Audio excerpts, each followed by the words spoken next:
disciplina de Deus e a doença. A Bíblia fala de alguns crentes que não foram curados. Entre eles, estão Trófimo, Timóteo e Paulo.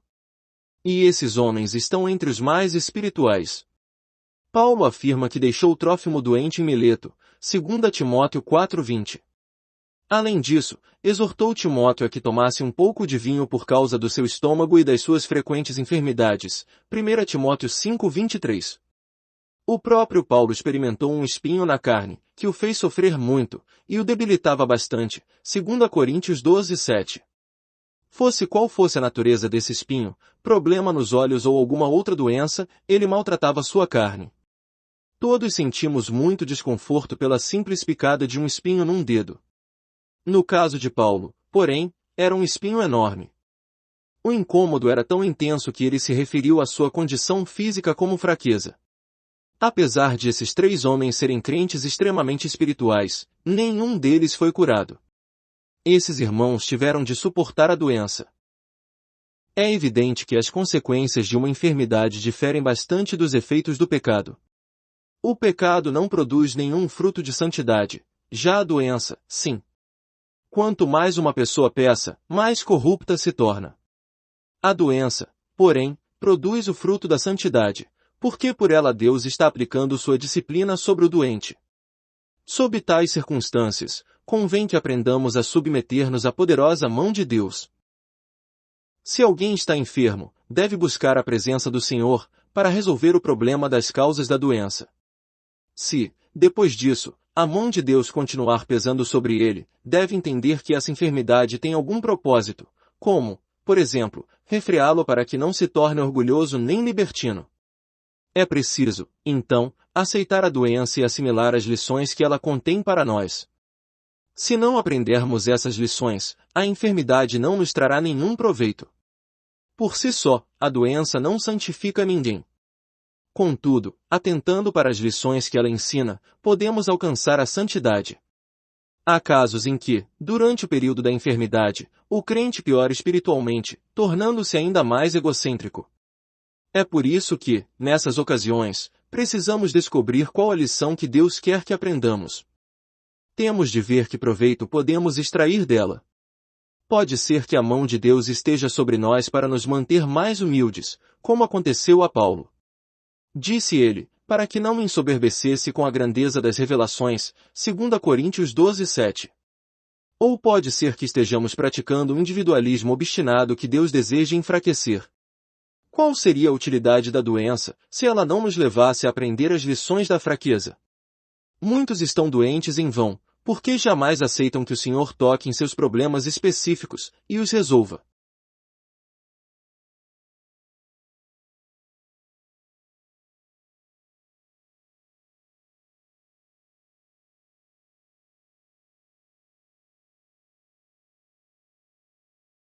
Vamos ser francos. Muitos estão doentes porque amam demais a si mesmos. Se o Senhor não remover esse amor próprio do coração deles, não poderá usá-los em seu reino.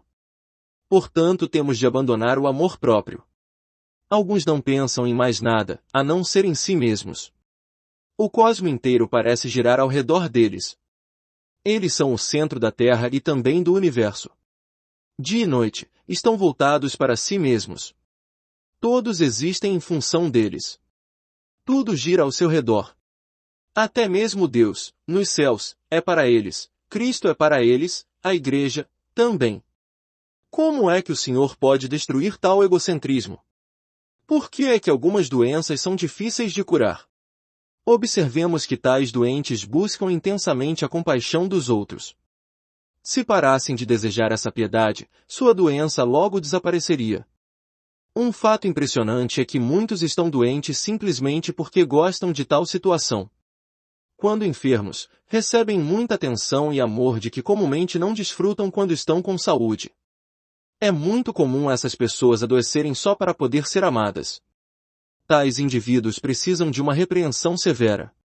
Se estivessem dispostos a receber a correção de Deus nessa questão em particular, logo ficariam curados. Conheço um irmão que procurava receber amor e atenção de outros o tempo todo. Sempre que lhe perguntavam como estava passando, normalmente respondia queixando-se de seus problemas de saúde. Dava um relatório detalhado de quantos minutos estivera com febre, quanto tempo durará a dor de cabeça, quantas vezes por minuto respirava, e como a batida do seu coração estava irregular. Vivia em constante desconforto. Gostava de falar aos outros sobre seus problemas, para que pudessem se compadecer dele.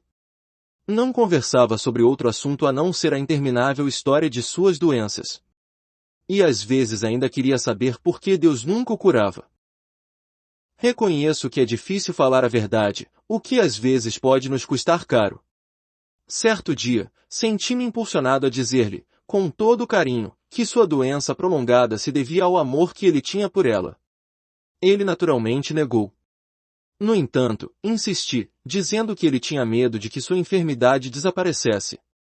Disse-lhe que desejava a compaixão, o amor e o cuidado dos outros, e como não podia obter essas coisas de outra forma, conseguia-as por meio da doença. Disse-lhe também que ele devia livrar-se desse desejo egoísta, para que Deus pudesse curá-lo. Falei-lhe que, quando alguém lhe perguntasse como estava, devia dizer, está tudo bem. Será que estaria mentindo se dissesse isso quando não tivesse passado bem a noite? Nesse caso, ele devia lembrar-se da mulher de Sunem. Ela deitou o filho morto na cama do homem de Deus e foi em busca de Eliseu. Quando lhe perguntaram, vai tudo bem contigo, com teu marido, com o menino? Ela respondeu, tudo bem, 2 Reis 4:26. Como podia ela dizer isso, sabendo que a criança já estava morta e deitada sobre a cama de Eliseu? Porque tinha fé. Ela cria que Deus ia ressuscitar seu filho. Assim também o irmão devia crer hoje. Seja qual for a causa de uma enfermidade, venha ela de dentro ou de fora, ela terminará quando Deus tiver realizado seus propósitos nesse indivíduo. Os casos de Paulo, Timóteo e Trofimo são exceções. Embora eles tivessem experimentado doenças prolongadas, reconheciam que isso era útil para sua obra. Aprenderam a cuidar de si mesmos para a glória de Deus. Paulo persuadiu Timóteo a tomar um pouco de vinho e a ter mais cuidado com o que comia e bebia. A despeito da fragilidade da saúde deles, não negligenciaram a obra de Deus. O Senhor lhes deu graça suficiente para vencer as dificuldades. Paulo trabalhou apesar de sua fraqueza. Lendo seus escritos, podemos facilmente concluir que ele realizou o trabalho de 10 homens. Deus usou esse indivíduo fraco para fazer o serviço de mais de 10 pessoas sãs. Embora seu corpo fosse frágil, o Senhor lhe deu força e vida. Esses homens, porém, são exceções na Bíblia. Hoje também alguns servos de Deus, em condições especiais, podem receber o mesmo tratamento. Entretanto, os crentes em geral, principalmente os iniciantes, devem se examinar para ver se pecaram. Depois de confessar seus pecados, verão suas doenças curadas imediatamente. Finalmente, precisamos entender, perante o Senhor, que algumas vezes Satanás pode desfechar ataques repentinos contra nós. Ou então nós mesmos, inadvertidamente, podemos violar alguma lei natural. Mesmo que seja esse o caso, podemos levar isso diante do Senhor. Se for um ataque do inimigo, vamos repreendê-lo em nome do Senhor. Certa vez, uma irmã teve uma febre prolongada. Afinal descobriu que se tratava de um ataque satânico, ela repreendeu em nome do Senhor. E a febre desapareceu. Se alguém violar uma lei natural, colocando a mão no fogo, por exemplo, ela certamente ficará queimada. Vamos cuidar bem de nós mesmos. Não esperemos adoecer para depois confessar nossa negligência. É importante cuidar bem do corpo constantemente.